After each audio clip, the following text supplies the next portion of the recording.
Thanks for joining me. My name is Van Malone, and I'm the assistant head football coach at Kansas State University. I've been involved with the sport of football as a player or a coach since I was 8 years old. I've had the opportunity to play the game on the high school level, in the college ranks, and in the NFL.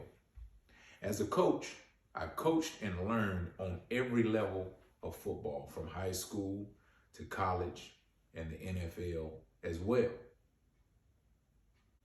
How ironic is it that one of the most important lessons I learned as a coach came when I was coaching high school JV girls basketball.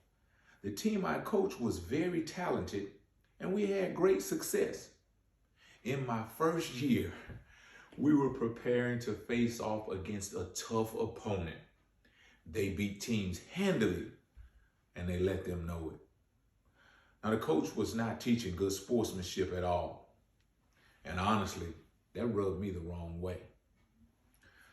The week leading up to this game, Coach Malone was on edge. The practices were much more intense. The details, we were locked in on the details because they were a little bit more important this week. We had to get all loose balls and we had to make all free throws. Fast forward to the game. My girls are scrapping and clawing, pushing and shoving like they never done before. They're diving on loose balls and they're actually on the edge of being chippy. The girls are so hyped that one of the officials comes to me just as we're about to go into the locker room and he said, "Hey coach, your girls are close to being out of control." At that point, I went into that locker room and I let them have it. Right in the middle of my chastisement, one of the young ladies raised her hand. She said, "Coach, I thought this is what you wanted." I learned a very important lesson on that day. As a coach and as a leader, we must understand that the people who live and work in our organizations, they wear the jerseys that we give them. What I learned that day continues to show true when it comes to positive culture building. The leader must lay out the missions of the organization. The mission is clearly stated: where we want to go as an organization. We want to win the national championship. We want to win the conference championship. We want to be the regional leader in sales for 2025. Now, there surely can be more than one mission. And what I think is that the mission must evolve over time. Another important point in building a culture: the organization or the team must also have a vision based off of its values. The way I describe the vision is that if someone peeked into the windows of your organization, they would see your core values at work. Now, there are hundreds of core values to choose from that could fit your team.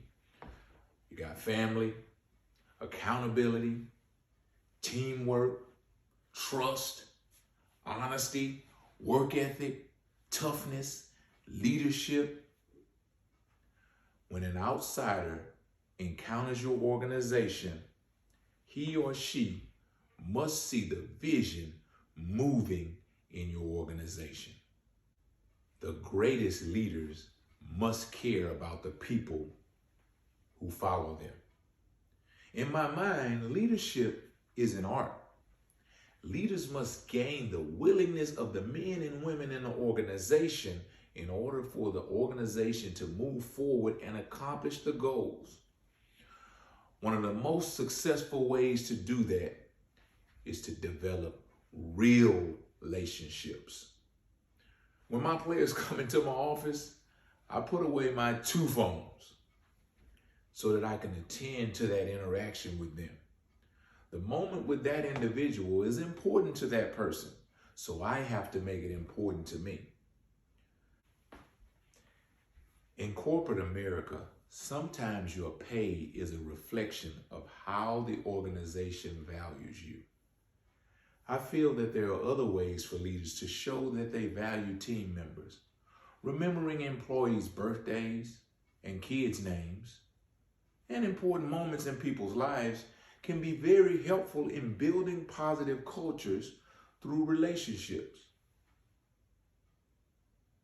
One cool exercise I use with my players is an activity we call stories.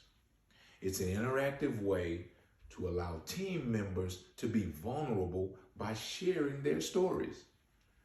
This experience helps us to respect one another, but it also gives us the opportunity to value the diversity that we have within our team.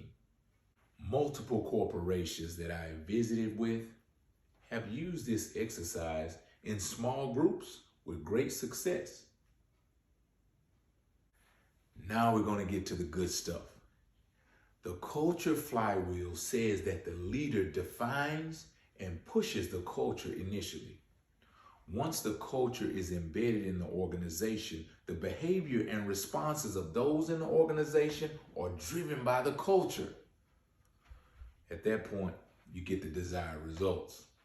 And for sports teams, that equates to wins. And for sales teams, that means sales goals are being met.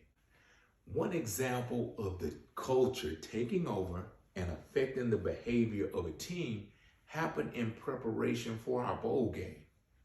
The game was to be played on January 4th, which was one of the last bowl games. Now, there were several games canceled due to COVID protocols. Get this, our team captains, college kids, our team captains instituted a curfew on New Year's Eve of 10 p.m.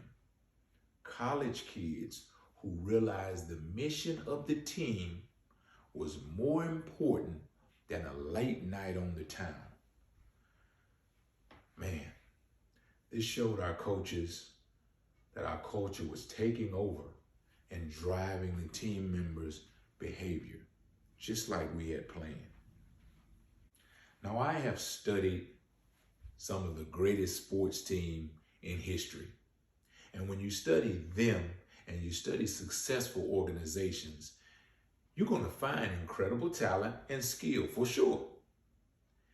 But also you're going to find behind the scenes, you'll find leaders with clock building rather than a time-telling mindset. These leaders understand that their responsibility is to leave a legacy with a team that will transcend his or her moment as the leader.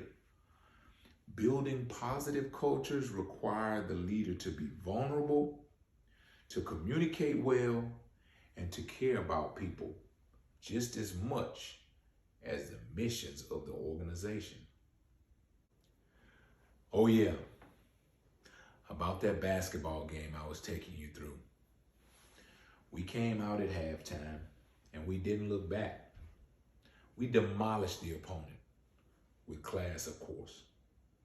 I apologize to my players for not treating every game just like this one. We won all but one of the rest of our games that season.